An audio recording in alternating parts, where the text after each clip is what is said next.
share a little something with you. And this comes from Franz de Waal's The Age of Empathy, Nature's Lessons for a Kinder Society. And this was published in 2009. And he shares a little bit about a social experiment involving a human and a chimpanzee. And the demonstrated desire that they were looking for was a desire to assist others, or I should say a willingness to assist others, which is something that we could use a lot of these days. Of course, I can't think of any day when we couldn't use any of it, huh? But in this experiment, they left an item in the enclosure of the chimpanzees, and they had one of their assistants reach out for it, but naturally they couldn't reach it. And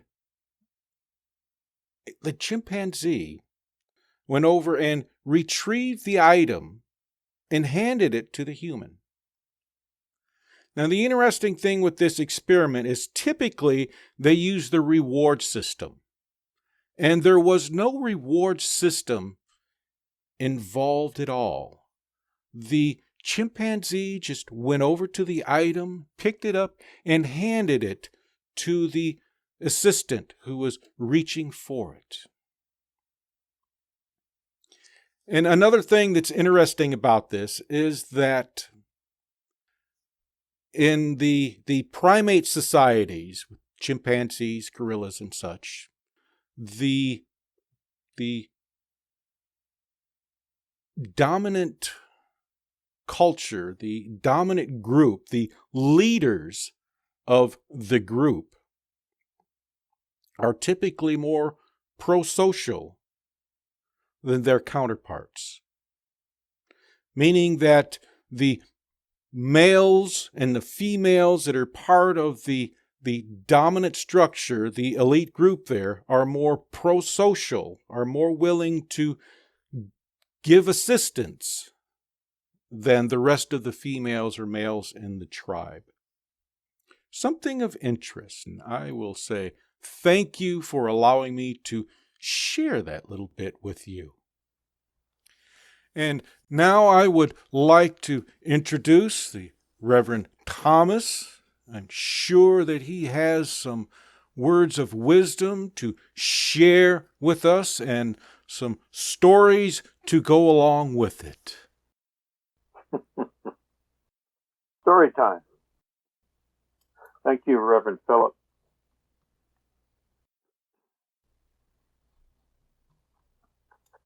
The title of our discussion today, and I'm hoping that it will be a stimulated discussion, is The Rest of the Story.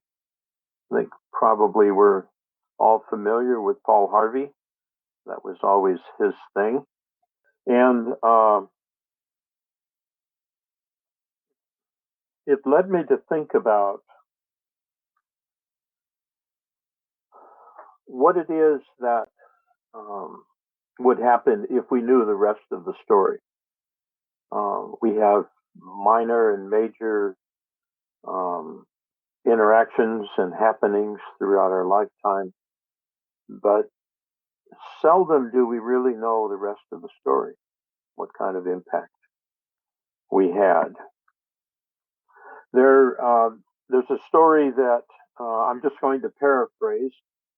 You may have encountered it, but it basically goes in some form and fashion about someone meeting someone that they don't remember, but this person remembers them very well, and recounts the story of a day when they ran into this person on the sidewalk or whatever, and this person was very kind to them in some way. And again, I don't remember the details, and that part's not important. But it was very kind to them. But the story that this person they were kind to recounts is that they say that they had been very depressed and they were on their way to commit suicide. And this encounter that was relatively insignificant to the other person was life changing to the person that they encountered. And simply because they gave them a kind word or an optimistic energy, they did something that gave this person hope again. And I feel like the opposite could be just as true. The story could have been, and of course, this person would never have known that someone was teetering on the edge of suicide, and the encounter was a nasty one, was one that teetered them over the edge. Both of those are very real possibilities, and our lives are filled with those. And that's some of what I was contemplating is that as we reflect on the things that we each have done, the interpersonal relationships that we have had, that all of those have the rest of the story kind of aspect to it. This thing that we likely will never know. Never know, perhaps, until our passing. Is that the thing that happens when we move from the body fully into spirit? Is this an expanding of our awareness so that these things are clear to us, that we can see them in full perspective, fully exposed, fully presented in their entirety? The rest of the story becomes known.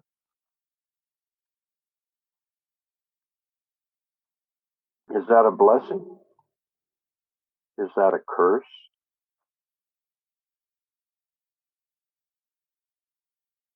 We as spiritualists don't believe in the punishment of of hell or that kind of thing. But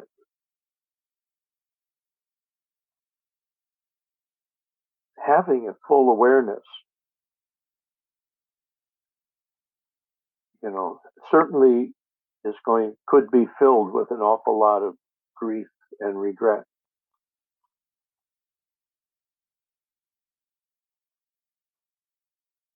Knowing that we were responsible for A, and then B, C, D, E, F, G, etc., was the cascading results.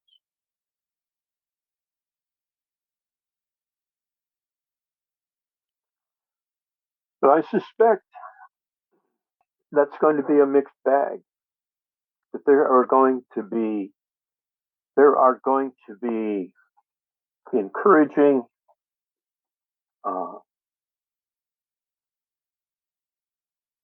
stories of that cascade that we began in this other person's life led to something richly rewarding, led to a happier, more fulfilling life, that we tipped the scale in the other way.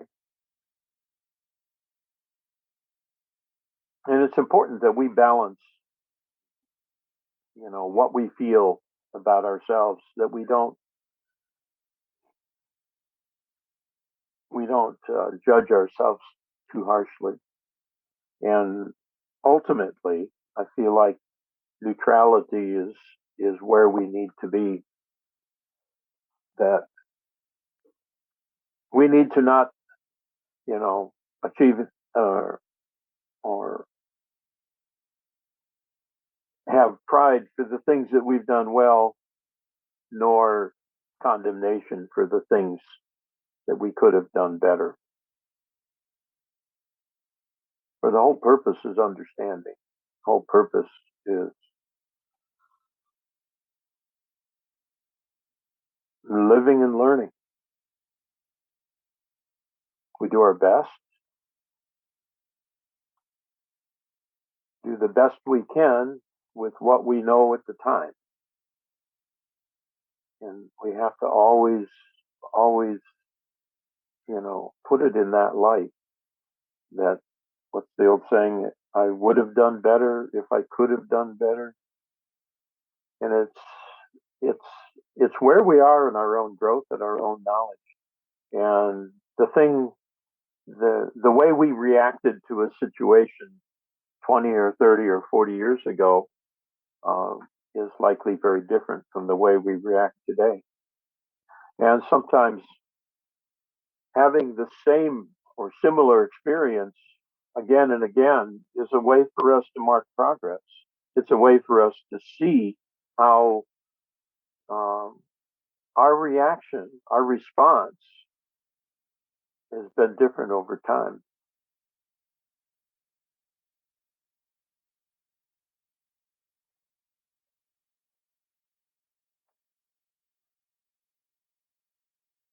I thought about the Adam and Eve story, the the fall from the garden. And was that simply about knowledge? Is that what that story is trying to convey? That in the evolution of primates, that there came a time when we became self-aware, where free will was able to take place, where instinct was no longer the guidance of how to live. It's kind of the difference between the animals and sentient beings that we are, is that squirrels don't go to school to learn how to be a squirrel. Dolphins don't go to school to learn how to be dolphins.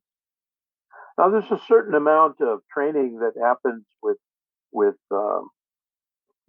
some species spend time with their parent or parents and acquire hunting skills and how to avoid predators and some of those kinds of things. But for the most part, it's there's this internal guidance that takes place, and I've often thought that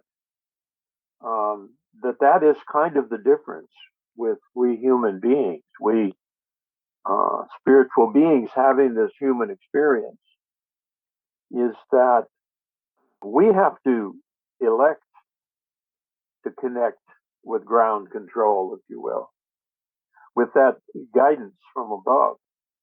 We have to make that choice to follow the guidance from above. And everything about spiritualism is learning to do that. That this guidance is available to us if we'll reach out, if we will open ourselves to that connection.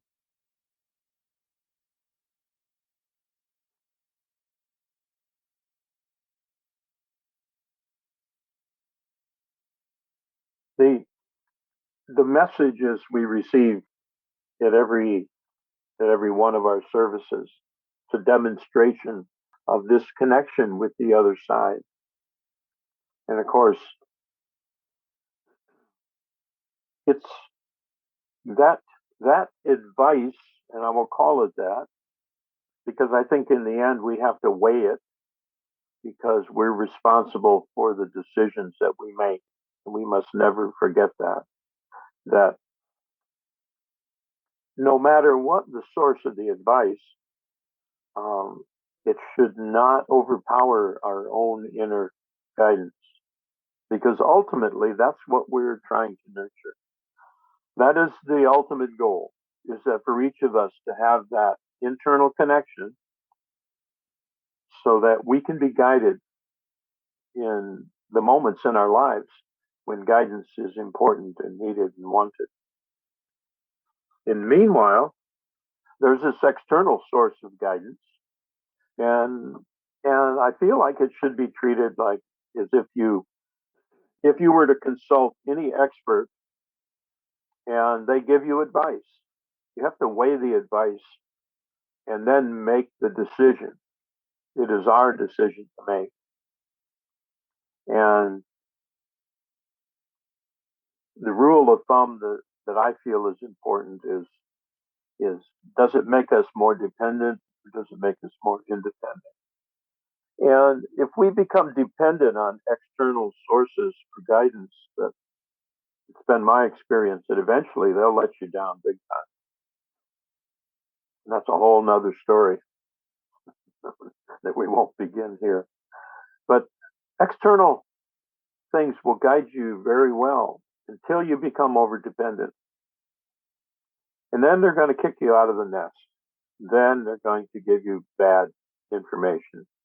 And is it bad enough that it's like, this can't possibly be true? And make you sit back and trust your own knowing rather than this thing from this source that you have maybe put on a pedestal as being more important than what comes from within. That's the direction we move, is to rely on this inner guidance and all of the things that spiritualism teaches us, I feel, pushes us in that direction. But that's the ultimate goal, to be internally connected so well that we can be guided when we need it and as we need it. In an intelligent universe, it is reasonable to expect to be tested.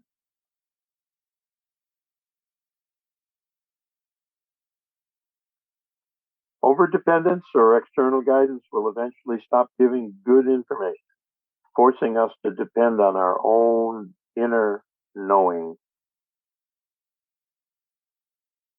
And this is the goal of awakening into a self-aware divine being.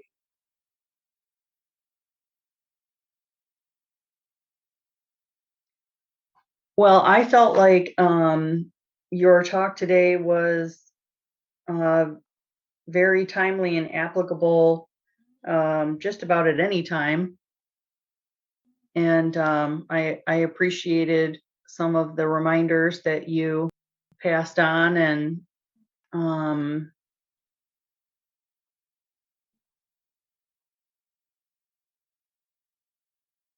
I think that, even though I often focus on the spiritual and being connected with spirit, cognitively, sometimes I forget to make time for guidance. Mm. And you're not alone there, I think. yeah, so and carving out some time to sit with the process. So I appreciate that. Sometimes it may be enough just to be reminded that the process or that the connection is there, and uh, it may just, that very thought may be enough to make the connection, and that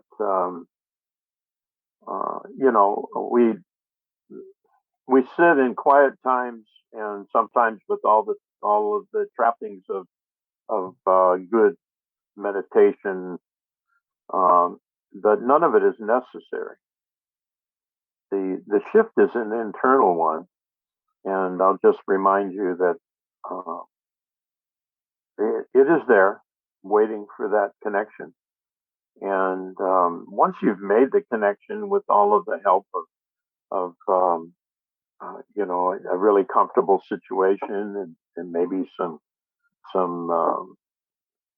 some music or some other things that can help to get us into that place where we make a really really deep connection. But I feel like once you've made that connection, you you recognize it, and it becomes easier to find it again without going through all of the other steps. And that the ultimately being able to just think about it and make that connection is where we would like to be, because there is no moment in our life where that connection is not beneficial, and that's true of the mundane things that we're doing, and inconsequential things, and every human interaction and every decision that we make in our life. That connection is going to be beneficial in some way, to help us accomplish the goals that our soul set when we came into this experience, and why we came into this experience. And the good times that we're looking forward to are often on the other side of that swamp that we're trying to avoid wading through. That's been my experience until I just waded in, slogged through the darn swamp. Was the only way I could get to the other side.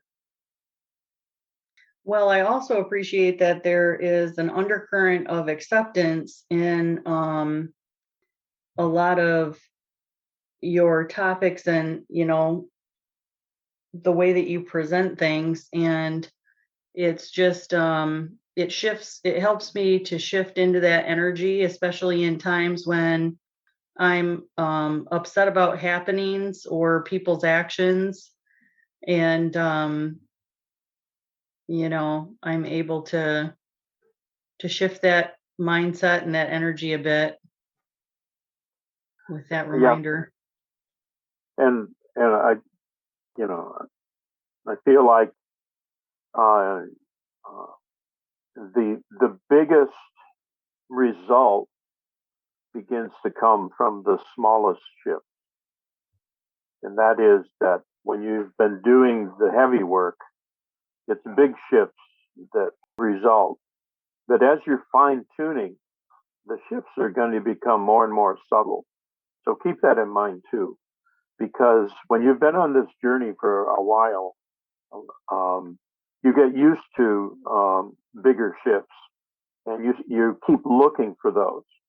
And there's a point where you're fine tuning, and they're really minute shifts start to have a greater effect on the focus and the connection you're trying to make. And so I'll just remind you of that. That sometimes we're looking for too much, and what we need is we're so close to it that a big shift is going to move us further away rather than closer to the mark. Yeah, that can make sense.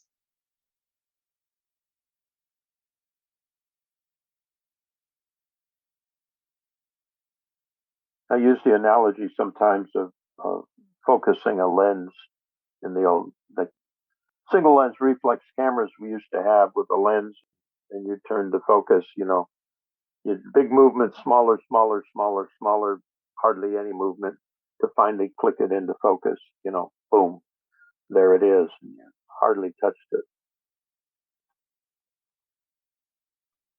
Yeah, that's perfect.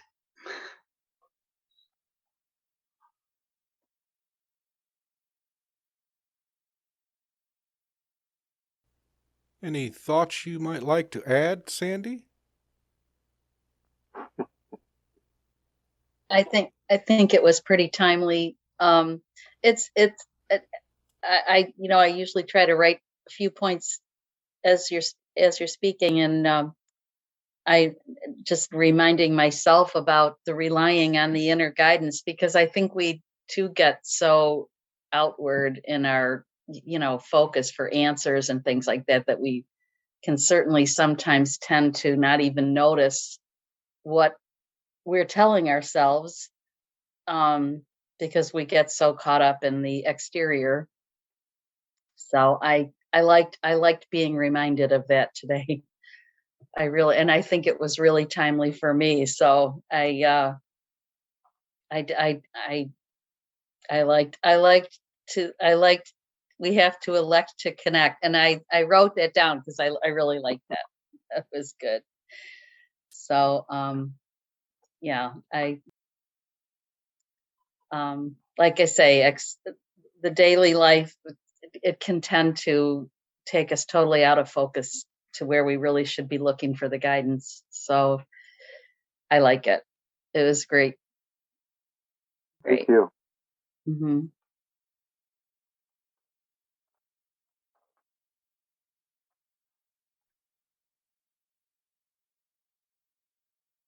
How about you, Ray, in the background? Background Ray. Hey, how's that? I You have have any nothing thoughts to you'd add. like to share? No, I had fine things. I have nothing to add. Sometimes it's better to be silent and be thought a fool than to open one's mouth and remove all doubt. Abraham Lincoln said that. Was it? Oh, That's not bad company. No? I also wrote the rely on the inner guidance line down. So, and also I think it's pretty timely too, because I don't know, I've just kind of been feeling not that way, not, just, kind of stressing and worrying about things. And so if I can, one thing you mentioned too about, or Rachel said about making the time to sit down and go through the process. I know we all feel like we're just so pulled in so many directions, and getting 5 minutes to sit down and do something like this, or 10 minutes to just sit down and like try to clear it all out. We don't allow ourselves, we don't give ourselves permission to do that, because we're so, oh, I got to do this, I got to do something else. So yeah, good advice. And it's very timely. I think I needed that today. Thanks, Reverend Thomas and Rachel. Yeah, just making or attempting to make that internal connection while you're doing that something else is kind of where I was going with this, is that because that we set that up as a reason not to do it, that I don't have the 5 or 10 minutes to do it this way. And my point is was never necessary. Those were the training wheels to get you to the place of recognizing that shift. And that if we just start trying to make that shift while we're doing something, this happened for me naturally in moments like doing the dishes. The connection is there, and what that was showing me is that I didn't have to do any of the things that I felt like I needed to do in order to get into that place to make that connection. That connection would happen automatically if I would just allow it. And of course, in moments of stress and difficulty, it's harder to do that. But it is also the most beneficial if you can make that connection in a moment like that. And we're here to have this human experience. We're not here to avoid it. We're not here to try to be uh, in the spiritual realm. We're here to have this human experience and bring the divine connection into that experience. That's where it all changes. That's where it all transforms, is when we have that connection, when we're doing mundane things, when we're doing things, you're interacting with the public on a regular basis. How powerful to be in that connection just when you're doing the routine things that you do, because the energy that comes through that is powerful. And and you frankly are infecting people with that. Just like if you're in a pissy mood, you're going to infect people with that. You know, and our attitude is so powerfully important. But being in that connection and you know, just automatically wanting to bless and pray for everybody that you encounter, even the people that are trying to be nasty. But you know, the energy that your space that you're in begins to make you less affected or even impervious to that, and it may even water down uh, the other person's need to try to be in that other energy. It can have that kind of effect. So that divine connection in every moment is a really powerful thing to practice. So I'm trying to wrap my mind around the fusion of this a little bit better and what that is outpictured like. So you gave the example of, you know, blessing people and bringing the divine through you in that way. I imagine sending light to people. You talked about the dishes and times when you kind of tapped into the source doing the dishes. I'm trying to picture, you know, whether that means you're using mindfulness, whether it's become a meditation when you're doing dishes. Like what, I guess, could you give some examples of the practice of fusing both the mundane, you know, everyday stuff and bringing source into that? Because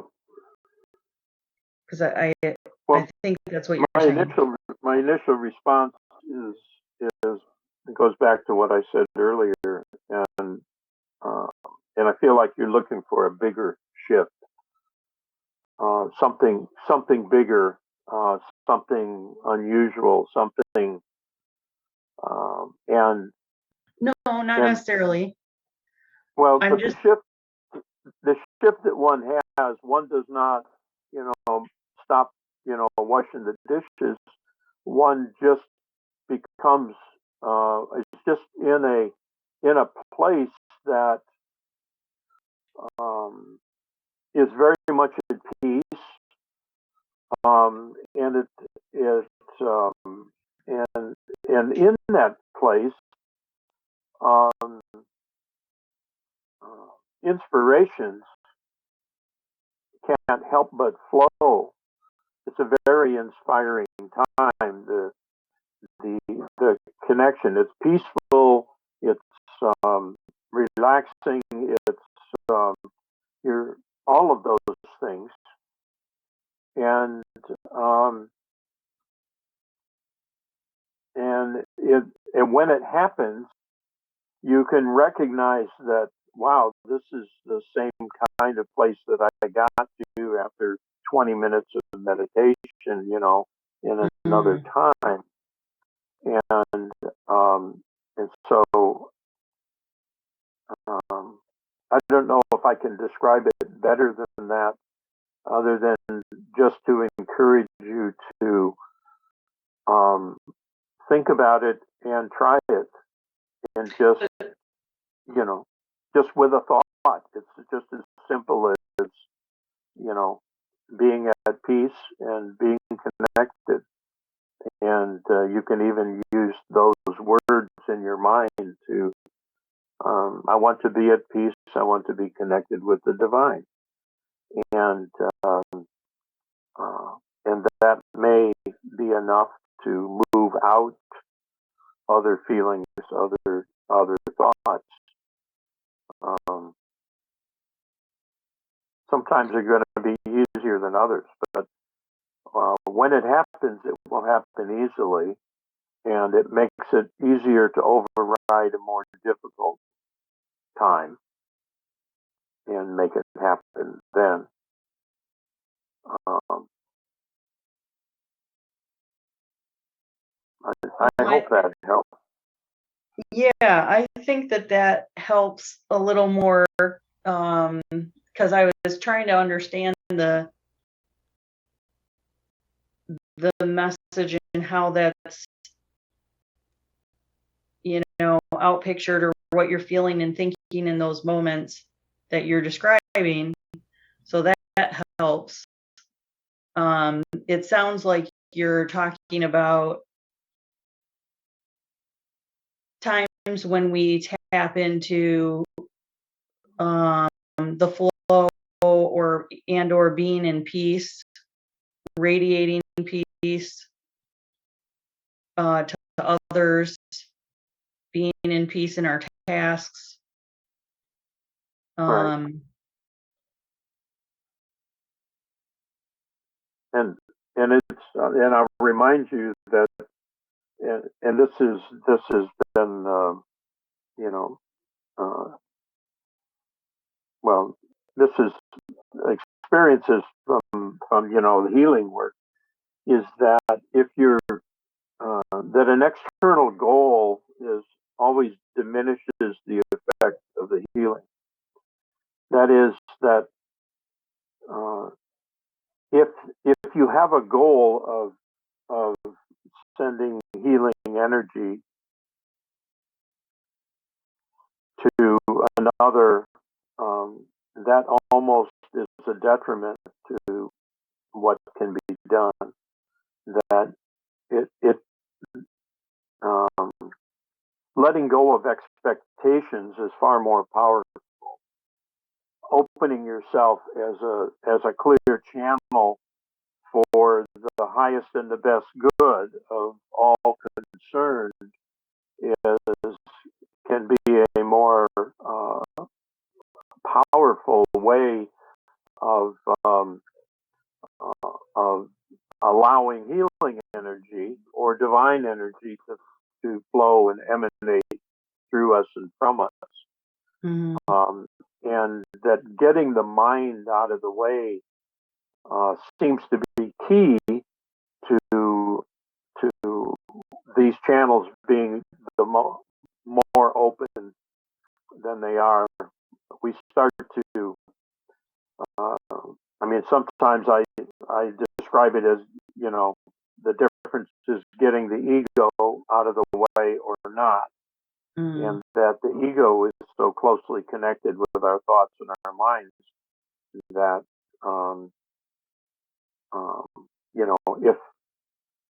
if we're trying to focus on someone with a kidney problem and healing that kidney and imagining that and all the rest of that, we're in a lower vibration than we would be if we just let go of all of that, let go of the outcome, and just allowed ourselves to be the most open and trusting that the divine energy flowing through us has the intelligence to do what needs to be done, and that we really cannot improve that by trying to direct it or focus it, if you will.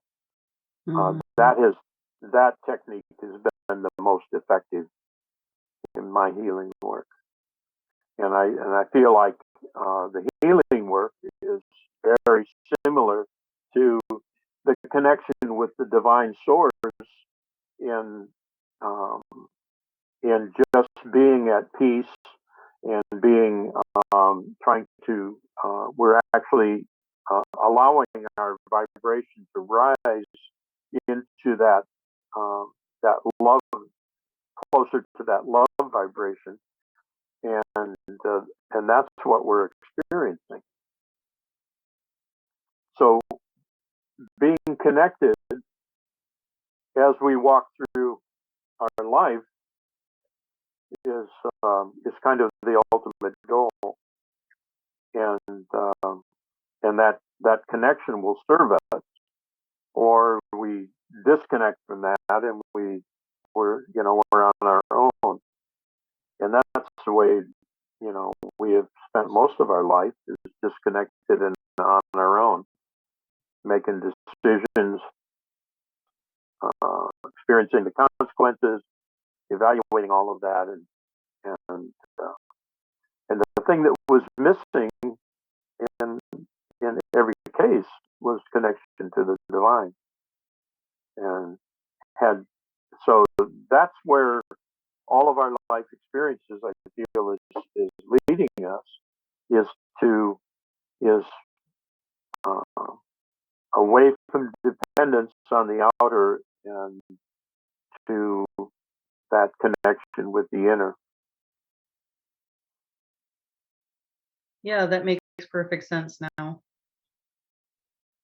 Okay, good. Thank you. Could I add something to that? Oh, please. Just to simplify. When the mundane meets the spiritual, typically that's when the mind has quieted of its own accord. The word came to me, surrendered, which might be another way. But yeah, the mind is quiet. So, and Beth, would you like to offer some thoughts? Just very briefly, because I am mindful. It was I just want to say, it was like hearing that I am given permission by spirit that I don't have to go through my elaborate meditative steps. And it's like, oh, duh, I've had these aha moments. I've been doing the dishes. Sharon's been the recipient of many of my dish messages. Yeah. And it's like it comes and it's fun, and it just almost like rains in. And it's natural. It is. It's natural. It's not complicated. It's not somebody else's steps that I have to do A, B, C, D to get to Z. I can zoom to Z. I may have to do A, but Spirit's going to take me to Z. But it's right. The mind has to be quiet. I got chill bumps all over. So it's right like, thank you for that permission. It just, I could have had a V8. That's all I want to say. I love it. Thank you, Reverend Philip, for allowing me to share today. You're welcome. Thank you for those wonderful words.